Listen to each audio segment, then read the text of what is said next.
생존을 위해 시작된 요리 성공의 열쇠가 되다. 오늘의 주인공, 최강록 셰프. 그는 요리를 사랑해서가 아니라 요리밖에 남지 않아서 주방에 들어간 사람입니다. 하지만 그 절박함이 그를 한국이 아닌 일본에서 먼저 증명된 요리사로 만들었습니다. 최강록 셰프의 요리 임무는 드라마처럼 아름답지 않았습니다. 집안 형편은 넉넉하지 않았고, 대학 진학은 현실적이지 않았고, 기술 하나는 가져야 산다는 어른들의 말이 전부였습니다. 그는 훗날 이렇게 말합니다. 요리를 선택한 게 아니라 요리가 나를 살렸습니다. 철학자 니체는 이런 말을 남겼습니다. 살아야 할 이유를 아는 사람은 어떤 방법도 견딜 수 있다. 최강록 셰프에게 요리는 이유가 아니라 방법이었습니다. 생존의 방법. 하지만 그 방법을 선택한 순간 그의 태도는 달랐습니다. 배우는 사람이 아니라 살아남는 사람처럼 요리했습니다. 이 절박함이 그를 한국이 아닌 일본으로 향하게 만듭니다. 한국에서 기본기를 익힌 그는 결국 일본으로 건너갑니다. 이유는 명확했습니다. 요리를 아이디어가 아니라 수련으로 평가하는 나라. 말보다 손이 먼저 검증되는 문화. 기본을 완성하지 못하면 창의성조차 허락되지 않는 구조. 그가 입학한 곳은 하토리 영양전문학교. 이곳은 일본 요리계에서 졸업장이 아니라 생존 증명서로 불리는 학교입니다. 하토리 영양전문학교의 철학. 입학은 할 수 있지만 졸업은 아무나 못한다.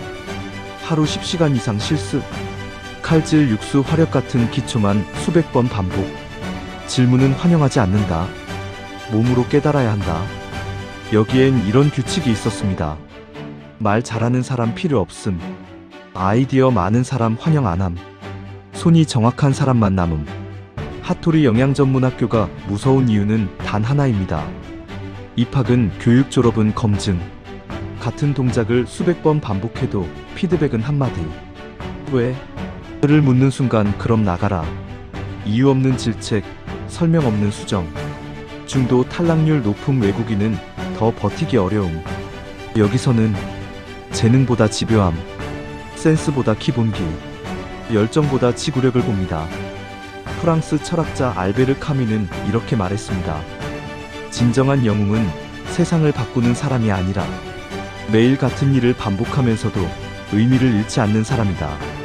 최강록 셰프는 이 학교에서 영웅이 되려 하지 않았습니다. 그저 하루하루를 버텼습니다. 그리고 그 버팀이 그를 남게 만들었습니다. 흥미로운 점이 있습니다. 최강록 셰프는 이 시절 이야기를 스스로 거의 하지 않습니다. 그 이유를 물었을 때 그는 이렇게 답합니다. 그땐 잘해서가 아니라 안 나갔을 뿐이니까요. 하지만 주변 동료들은 압니다. 속도는 느려도 오차가 없었다. 매일 결과가 같았다. 지적받은 부분은 다음날 완전히 수정되어 있었다.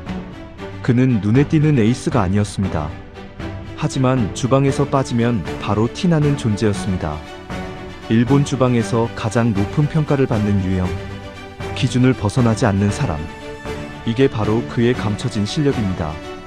최강록 셰프는 일본에서 요리 이상의 것을 배웁니다. 요리는 표현이 아니라 약속이다.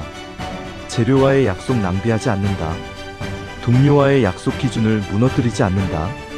손님과의 약속 매번 같은 맛을 낸다. 그래서 그는 요리를 작품이라 부르지 않습니다. 책임이라 부릅니다. 독일 철학자 임마누엘 칸트는 말했습니다. 도덕은 결과가 아니라 의무에서 나온다. 최강록 셰프에게 요리는 창작이 아니라 의무였습니다. 매일 칼을 잡는 것, 매일 같은 온도를 맞추는 것, 매일 재료를 존중하는 것. 그 반복 속에서 그는 자신만의 철학을 완성했습니다. 한국으로 돌아온 그는 화려한 오픈이나 미디어 노출 대신 묵묵히 주방에 섰습니다. 그는 이렇게 말합니다. 일본에서 배운 건 기술이 아니라 태도였습니다.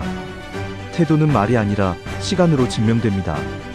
그래서 그는 SNS로 자랑하지 않았고, 인터뷰를 적극적으로 하지 않았고, 그저 매일 같은 기준을 지켰습니다. 그리고 시간이 지나자 사람들이 먼저 그를 찾기 시작했습니다. 저 사람 손에서 나온 음식은 믿을 수 있다. 최강록 셰프의 이야기가 요리사가 아닌 사람에게도 강하게 와닿는 이유는 이것입니다. 실력은 말하지 않아도 쌓인다.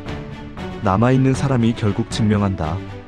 당신이 지금 조용히 일하고 있다면, 묵묵히 기본을 지키고 있다면, 화려하지 않아도 버티고 있다면 이미 같은 길 위에 있습니다.